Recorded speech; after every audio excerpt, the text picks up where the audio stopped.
प्यारे बच्चों, आप सभी का हार्दिक स्वागत है तिवारी एग्रीकल्चर एकेडमी कानपुर के यूट्यूब प्लेटफॉर्म पर। और आप हमारे साथ देख रहे हैं बायोलॉजी की बहुविकल्पी सीरीज। इसमें अब तक हम लोगों ने 11 लेक्चर देख लिया है। आज हम लोग 12वां लेक्चर इसका देखेंगे। इसमें हम आपको कराएंगे कोशिका विज्ञान से जुड़े हुए सारे इंपॉर्टेंट क्वेश्चन। एक ही लेक्चर में इस टॉपिक को पूरा कंप्लीट करेंगे। इससे जितने भी क्वेश्चन बनते हैं सारे के सारे हम लोग इस लेक्चर में देखेंगे। उम्मीद है आप सबने अब तक 11 लेक्चर देख लिया होगा। जिन्होंने नहीं देखा है वो लोग प्लेलिस्ट सेक्शन में जाइए। प्लेलिस्ट में आपको बायोलॉजी नाम की प्लेलिस्ट मिल जाएगी। उसमें सारे के सारे लेक्चर आपके 11 पड़े हुए हैं, तो आप उन्हें जरूर देखिएगा। इसके अलावा केमिस्ट्री आपके लिए सुबह आती है 9:15 बजे। आप लोग जरूर लाइव आया करिए। यहाँ पर हम लोग 25 टोटल जो पार्ट हैं इसके वो आएंगे और ये उसका 12वां पार्ट है। और बच्चों, जिन लोगों ने अब तक BHU यूपी कैडेट या ICR के लिए टेस्ट सीरीज ज्वाइन नहीं करी है वो लोग यहाँ पर ऊपर नंबर दिया गया है 9235126064 पर व्हाट्सएप करिए। टेस्ट सीरीज के लिए बहुत ही इंपॉर्टेंट है आप सबके एग्जाम के लिए। वो टेस्ट सीरीज सभी एक्सपर्ट टीचर्स द्वारा बनाया गया है, तो आप उनको जरूर ज्वाइन करिए ताकि आप निश्चित सफलता प्राप्त कर सकें आने वाले एग्जाम्स में। तो चलिए स्टार्ट करते हैं आज का अपना लेक्चर कोशिका विज्ञान। कोशिका विज्ञान टॉपिक में टोटल 48 क्वेश्चन है जो कि हम आपको एक लेक्चर में ही पूरा कंप्लीट करा देंगे आज ही, सिर्फ 20 मिनट में। आइए स्टार्ट करते हैं। पहला क्वेश्चन, सेल नाम किस जीव वैज्ञानिक ने सर्वप्रथम दिया था? सेल नाम किस जीव वैज्ञानिक ने सर्वप्रथम दिया था? तो इसका आंसर है आपका रॉबर्ट हुक। ठीक है, रॉबर्ट हुक ने सर्वप्रथम इसका नाम दिया था सेल। आगे देखिए क्वेश्चन नंबर 2। क्वेश्चन नंबर 2 है आपका, कौन सी रचना जंतु विज्ञान को वनस्पति कोशिका से विभेदित करती है? कौन सी रचना जंतु कोशिका को वनस्पति कोशिका से विभेदित करती है? तो इसका आंसर है आपका सेंट्रीओल। ठीक है, इसका आंसर है आपका सेंट्रीओल। आगे देखिए क्वेश्चन नंबर 3। क्वेश्चन नंबर 3 है आपका, कोशिका में राइबोसोम की अनुपस्थिति में कौन सा कार्य संपादित नहीं होगा? कोशिका में राइबोसोम की अनुपस्थिति में कौन सा कार्य संपादित नहीं होगा? तो इसका आंसर है आपका प्रोटीन संश्लेषण। ठीक है, प्रोटीन संश्लेषण। आगे देखिए क्वेश्चन नंबर 4। क्वेश्चन नंबर 4 है आपका, यदि माइक्रोकॉन्ड्रिया काम करना बंद कर दे तो कोशिका में कौन सा कार्य नहीं होगा? यदि माइक्रोकॉन्ड्रिया काम करना बंद कर दे तो कोशिका में कौन सा कार्य नहीं होगा? इसका आंसर है आपका भोजन का ऑक्सीकरण। ठीक है, यदि माइक्रोकॉन्ड्रिया काम करना बंद कर देता है तो कोशिका में कौन सा कार्य नहीं होगा? भोजन का ऑक्सीकरण नहीं हो पाएगा। आगे देखिए क्वेश्चन नंबर 5। दोस्तों, इसे ज़्यादा से ज़्यादा रिवाइज करें ताकि आपको ये याद हो जाए। आप इसे हेडफोन्स लगाकर MP4 में डाउनलोड कर भी याद कर सकते हैं। आगे देखिए, कोशिका का ऊर्जागृह पावर हाउस किसे कहा जाता है? तो आप लोगों को पता है माइक्रोकॉन्ड्रिया को ऊर्जा का पावर ग्रह कहा जाता है। ठीक है, कोशिका का पावर हाउस कहा जाता है माइक्रोकॉन्ड्रिया। आगे देखिए क्वेश्चन नंबर 6। क्वेश्चन नंबर 6 है आपका, निम्नलिखित में कौन सबसे बड़ा कोशिकांग है? निम्नलिखित में से कौन सा सबसे बड़ा कोशिकांग है? तो सबसे बड़ा कोशिकांग प्लास्टिड। ठीक है, प्लास्टिड। आगे देखिए, कोशिका में प्रोटीन संश्लेषण कहाँ होता है? कोशिका में प्रोटीन संश्लेषण कहाँ होता है? राइबोसोम। राइबोसोम में प्रोटीन संश्लेषण होता है। ठीक है, अगला देखिए क्वेश्चन नंबर 8 क्या है? क्वेश्चन नंबर 8 है आपका, पादप कोशिकाओं का सबसे बाहरी आवरण कहलाता है। पादप कोशिकाओं का सबसे बाहरी आवरण कहलाता है कोशिका भित्ति। ठीक है, पादप कोशिकाओं का सबसे बाहरी आवरण कहलाता है कोशिका भित्ति। Question number 9। क्वेश्चन नंबर 9 है आपका, देखिए कोशिका को एक निश्चित रूप प्रदान करती है क्या? कोशिका को एक निश्चित रूप प्रदान करती है कोशिका भित्ति। ठीक है, कोशिका को एक निश्चित रूप प्रदान करती है कोशिका भित्ति। अगला क्वेश्चन देखिए, क्वेश्चन नंबर 10 क्या है? कोशिका द्रव में उपस्थित महीन शाखित झिल्लीदार और अनियमित नलिकाओं का घना जाल कहलाता है। कोशिका द्रव में उपस्थित महीन शाखित झिल्लीदार और अनियमित नलिकाओं का घना जाल क्या कहलाता है? तो इसका आंसर है आपका अंतः प्रद्रवी जालिका। ठीक है, अंतः प्रद्रवी जालिका। आगे देखिए क्वेश्चन नंबर 11। क्वेश्चन नंबर 11 है आपका, प्रोटीन निर्माण का सक्रिय स्थल है। प्रोटीन निर्माण का सक्रिय स्थल कौन सा है? प्रोटीन निर्माण का सक्रिय स्थल राइबोसोम। प्रोटीन निर्माण का सक्रिय स्थल राइबोसोम। कौन सा कोशिकांग केवल पादप कोशिका में पाया जाता है? कौन सा कोशिकांग केवल पादप कोशिकाओं में पाया जाता है? तो यहाँ पर आपका कोशिका भित्ति भी कोशिकांग, कौन सा कोशिकांग केवल पादप कोशिका में पाया जाता है? तो पादप कोशिका में कोशिका भित्ति भी पाया जाता है, लवक भी पाए जाते हैं, रिक्तिकाएं भी पाई जाती हैं। तो यहाँ पर आपका क्या आंसर हो जाएगा? यहाँ पर आपका जो आंसर हो जाएगा वो क्या हो जाएगा? उपयुक्त सभी। ठीक है, उपयुक्त सभी। आगे देखिए क्वेश्चन नंबर 13 क्या है। क्वेश्चन नंबर 13 है आपका कोशिकीय श्वसन का सक्रिय स्थल है। कोशिकीय श्वसन का सक्रिय स्थल है, तो इसका आंसर है आपका माइक्रोकॉन्ड्रिया। ठीक है, कोशिकीय श्वसन का सक्रिय स्थल माइक्रोकॉन्ड्रिया। आगे देखिए क्वेश्चन नंबर 14 क्या है। क्वेश्चन नंबर 14 है आपका अवर्णीय लवक मुख्यतः पाए जाते हैं। अवर्णीय लवक मुख्यतः पाए जाते हैं, तो ये किस में पाए जाते हैं? जड़ों की कोशिकाओं में। ठीक है, अवर्णीय लवक मुख्यतः जड़ों की कोशिकाओं में पाए जाते हैं। लास्ट अगला क्वेश्चन देखिए 15 क्वेश्चन है आपका फूलों और बीजों को विभिन्न प्रकार के आकर्षक रंग प्रदान करता है। फूलों और बीजों को विभिन्न प्रकार के आकर्षक रंग प्रदान करता है कौन? क्रोमोप्लास्ट। ठीक है, जो क्रोमोप्लास्ट होता है ये फूलों और बीजों को एक आकर्षक रंग प्रदान करता है, क्रोमोप्लास्ट। ठीक, आगे देखिए अगला क्वेश्चन है आपका 16। क्वेश्चन नंबर 16 क्या है? पत्तियों को हरा रंग प्रदान करता है। पत्तियों को हरा रंग कौन प्रदान करता है? तो इसका आंसर है आपका क्लोरोप्लास्ट। जो क्लोरोप्लास्ट होता है वो पत्तियों को हरा रंग प्रदान करता है। आगे देखिए क्वेश्चन नंबर 17 क्या है। क्वेश्चन नंबर 17 है आपका कोशिका की आत्महत्या की थैली कहलाता है। कोशिका की आत्महत्या की थैली किसे कहा जाता है? लाइजोसोम। ठीक है, लाइजोसोम को कोशिका की आत्महत्या की थैली कहा जाता है। आगे देखिए लाइजोसोम में पाया जाने वाला वह एंजाइम जिनमें जीव द्रव को घुला देने या नष्ट कर देने की क्षमता होती है क्या कहलाता है? लाइजोसोम में पाया जाने वाला वह एंजाइम जिनमें जीव द्रव को घुला देने या नष्ट कर देने की क्षमता होती है क्या कहलाता है? तो इसका आंसर है आपका हाइड्रोलाइटिक एंजाइम। ठीक है, हाइड्रोलाइटिक एंजाइम। आगे देखिए क्वेश्चन नंबर 19 क्या है। क्वेश्चन नंबर 19 है आपका 80% से अधिक सेल 80% से अधिक सेल यानी कोशिका में पाया जाने वाला पदार्थ है। 80% से अधिक सेल कोशिका में पाया जाने वाला पदार्थ कौन सा है? तो इसका आंसर है आपका जल। ठीक है, 80% से अधिक कोशिका में पाया जाने वाला पदार्थ है जल। ठीक है, यानी कि जल जो है वो 80% से अधिक पाया जाता है कोशिका में। अगला है आपका 20 नंबर क्वेश्चन क्या है। अगला देखिए निम्नलिखित में से किसने यह मूल अवधारणा प्रस्तुत की थी कि सभी जीव कोशिकाओं के बने हुए हैं? यह मूल अवधारणा किसने प्रस्तुत की थी कि सभी जीव कोशिकाओं के बने हुए हैं? तो यह मूल अवधारणा सर्वप्रथम स्टाइडेन और टी स्वान ने प्रस्तुत की थी, यानी कि आपका आंसर जो हो जाएगा वो क्या हो जाएगा? Option D. ठीक है, ऑप्शन डी आपका आंसर हो जाएगा। स्टाइडेन और टी स्वान ने ये अवधारणा प्रस्तुत की थी कि सभी जीव कोशिकाओं के बने हुए हैं। आगे देखिए क्वेश्चन नंबर 21। क्वेश्चन नंबर 21 है आपका किसकी उपस्थिति के कारण किसी पादप कोशिकाओं और पशु कोशिका में अंतर पाया जाता है? किसकी उपस्थिति के कारण किसी पादप कोशिका और पशु कोशिका में अंतर पाया जाता है? तो इसका आंसर है आपका कोशिका भित्ति। ठीक है, कोशिका भित्ति के कारण पादप कोशिका और पशु कोशिका में अंतर पाया जाता है।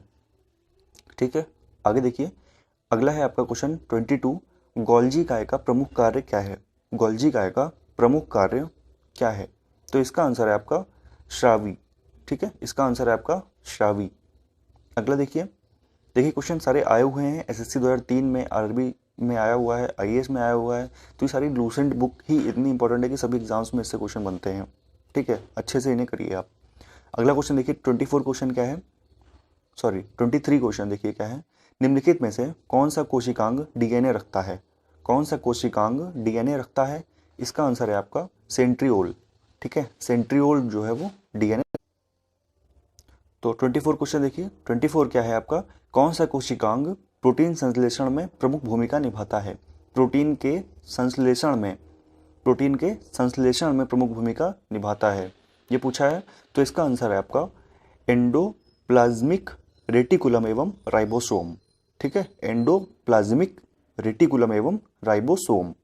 आगे देखिए क्वेश्चन नंबर 25। क्वेश्चन नंबर 25 है आपका प्रोमैल्ड सेल डेथ का कोशिकीय एवं आणविक नियंत्रण क्या कहलाता है? प्रोग्राम्ड सेल डेथ का कोशिकीय एवं आणविक नियंत्रण क्या कहलाता है? तो इसका आंसर है आपका एंजिक। ठीक है, एंजिक कहलाता है। आगे देखिए क्वेश्चन नंबर 26। क्वेश्चन नंबर 26 है आपका कौन सा अंगक प्रायः जंतु कोशिका में उपस्थित नहीं होता? कौन सा अंगक प्रायः जंतु कोशिका में उपस्थित नहीं होता? तो इसका आंसर है आपका लवक। ठीक है, इसका आंसर है आपका लवक। आगे देखिए, लाइसोसोम्स कार्य करते हैं। लाइसोसोम्स कार्य करते हैं, तो लाइसोसोम्स का क्या कार्य होता है? अंतःकोशिकीय पाचन में। ठीक है, अंतःकोशिकीय पाचन में। आगे देखिए, अगला क्वेश्चन है 28। कोशिका भित्ति होती है। कोशिका भित्ति होती है कैसी? पारगम्य होती है। ठीक है, कोशिका भित्ति पारगम्य होती है। आगे देखिए 29 क्वेश्चन क्या है? माइक्रोकॉन्ड्रिया का भीतरी वलन कहलाता है। माइक्रोकॉन्ड्रिया का भीतरी वलन क्या कहलाता है? क्रिस्टी। ठीक है, माइक्रोकॉन्ड्रिया का भीतरी वलन क्रिस्टी कहलाता है। अगला देखिए, माइक्रोकॉन्ड्रिया किसमें अनुपस्थित होता है? माइक्रोकॉन्ड्रिया किसमें अनुपस्थित होता है? जीवाणु में अनुपस्थित होता है। ठीक है, जीवाणु में अनुपस्थित होता है। अगला देखिए, जीव द्रव शब्द का प्रयोग सर्वप्रथम किसने किया? जीव द्रव शब्द का प्रयोग सर्वप्रथम किसने किया? तो इसका आंसर है आपका पुरकिंजे। ठीक है, पुरकिंजे ने जीव द्रव का सर्वप्रथम प्रयोग किया था। तो मैंने क्या बताया? 31 क्वेश्चन, जीव द्रव शब्द का प्रयोग सर्वप्रथम किसने किया था? पुरकिंजे ने किया था। ठीक है, आगे देखिए, आगे है आपका 32 क्वेश्चन क्या है?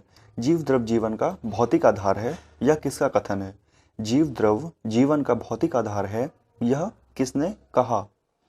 तो ये किसने कहा? हेक्सले ने। ठीक है, हेक्सले ने क्या कहा? कि जीव द्रव जीवन का भौतिक आधार है। आगे देखिए, क्वेश्चन नंबर 33 क्या है? डीएनए के द्विहेलिक्स प्रारूप को पहली बार किसने प्रस्तावित किया? अगर आपने डीएनए वाला वो चित्र देखा है तो आप समझ पाएंगे थोड़ा कि जो एक डीएनए का द्विहेलिक्स प्रारूप है उसे पहली बार किसने प्रस्तावित किया था, यहाँ पे ये पूछ रहा है। तो इसका आंसर है आपका वॉटसन तथा क्रिक ने। ठीक है, डीएनए के द्विहेलिक्स प्रारूप को सर्वप्रथम वॉटसन एवं क्रिक ने प्रस्तुत किया था। ठीक है, आगे देखिए क्वेश्चन नंबर 34। क्वेश्चन नंबर 34 है आपका, न्यूक्लियस की खोज सर्वप्रथम किसने की थी? न्यूक्लियस की खोज सर्वप्रथम किसने की थी? तो इसका आंसर है आपका ब्राउन। ठीक है, ब्राउन ने न्यूक्लियस की सर्वप्रथम खोज की थी। आगे देखिए क्वेश्चन नंबर 35। क्वेश्चन नंबर 35 क्या है? कोशिका की क्रियात्मक गतिविधियां नियंत्रित होती हैं। कोशिका की क्रियात्मक गतिविधियां नियंत्रित होती हैं केंद्रक द्वारा। केंद्रक द्वारा कोशिका की क्रियात्मक गतिविधियां नियंत्रित होती हैं। ठीक है, अगला देखिए, गुणसूत्र शब्द प्रदान किया। गुणसूत्र शब्द प्रदान किया किसने? वोल्डेयर ने। वोल्डेयर ने गुणसूत्र शब्द प्रदान किया। आगे देखिए क्वेश्चन नंबर 37। क्वेश्चन नंबर 37 है आपका, अंतः प्रद्रव्य जालक की खोज की। अंतः प्रद्रव्य जालक की खोज किसने की? इसका आंसर है आपका पोर्टर ने। ठीक है, पोर्टर ने अंतः प्रद्रव्य जालक की खोज की। आगे देखिए क्वेश्चन नंबर 38 क्या है? क्वेश्चन नंबर 38 है आपका, इलेक्ट्रॉन सूक्ष्मदर्शी की खोज की। इलेक्ट्रॉन सूक्ष्मदर्शी की खोज की किसने? नॉल तथा रस्का ने। ठीक है, नॉल तथा रस्का ने इलेक्ट्रॉन सूक्ष्मदर्शी की खोज की। आगे देखिए क्वेश्चन नंबर 39। क्वेश्चन नंबर 39 है आपका, वास्तविक केंद्रक किसमें अनुपस्थित होता है? वास्तविक केंद्रक किसमें अनुपस्थित होता है? तो इसका आंसर है आपका जीवाणुओं में। ठीक है, जीवाणुओं में वास्तविक केंद्रक अनुपस्थित होता है। नेक्स्ट क्वेश्चन देखिए, क्वेश्चन नंबर 40। क्वेश्चन नंबर 40 है आपका, सर्वाधिक संख्या 2n में गुणसूत्र पाए जाते हैं। सर्वाधिक संख्या 2n में गुणसूत्र पाए जाते हैं ओफियोग्लोसस में। ठीक है, सर्वाधिक संख्या यानी कि 2n में गुणसूत्र पाए जाते हैं ओफियोग्लोसस में। ठीक है, आगे देखिए, कोशिका का क्वेश्चन नंबर 41, कोशिका का जीवित अंश जीवद्रव कहलाता है, यह किससे बना होता है? कोशिका का जीवित अंश जीवद्रव कहलाता है, यह किससे बना होता है?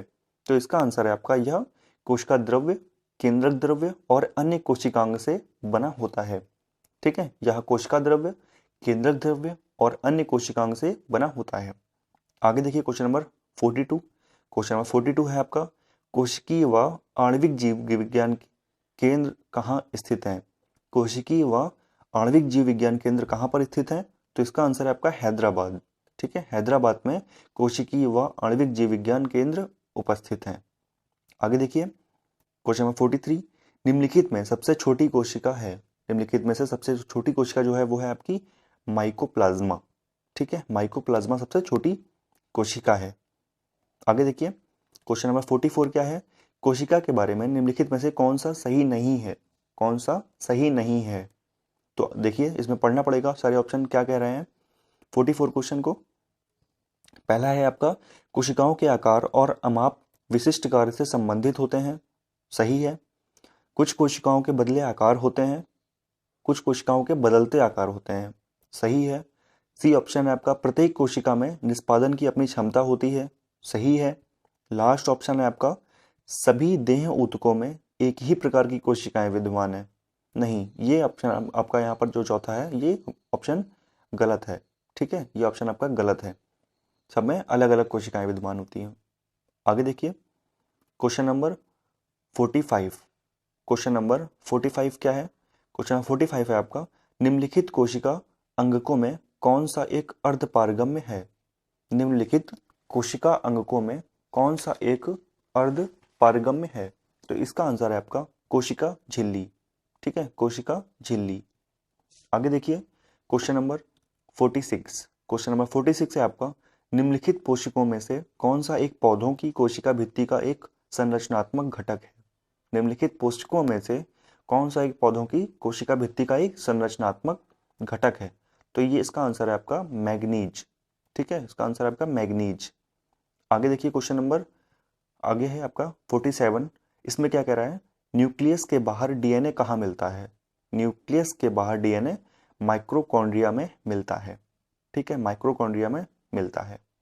आगे देखिए क्वेश्चन नंबर 48 और आज का लास्ट क्वेश्चन जो है वो क्या है, यह है आपका कोशिका कला वर्णात्मकता पारगम्य होती है क्योंकि कोशिका कला वर्णात्मकता पारगम्य होती है क्योंकि यह अणुओं के अंदर या बाहर की ओर संचलन की कोशिका में से होने देती है जबकि अन्य अणुओं के संचलन को रोक दिया जाता है, ठीक है। कोशिका कला वर्णात्मकता पारगम्य होती है, उसका कारण है कि यह अणुओं के अंदर या बाहर की ओर संचलन को कोशिकाओं में से होने देती है जबकि अन्य अणुओं के संचलन को रोक दिया जाता है। तो दोस्तों ये था आज का हमारा लेक्चर, इसे आप दोस्तों में शेयर जरूर करिए और इसे आप 2-3 बार रिवाइज करिए और आप बिल्कुल भी परेशान मत होइएगा। अब हमारा जो चैनल पर वीडियोस आने का डेली 24 आवर्स में एक वीडियो अपलोड होता है वो कंटिन्यू रहेगा और इसे बहुत ही तेज़ी से कंप्लीट कर दिया जाएगा, ठीक है। ख्याल रखिए अपना, मिलते हैं अपने नेक्स्ट लेक्चर में। Thank you.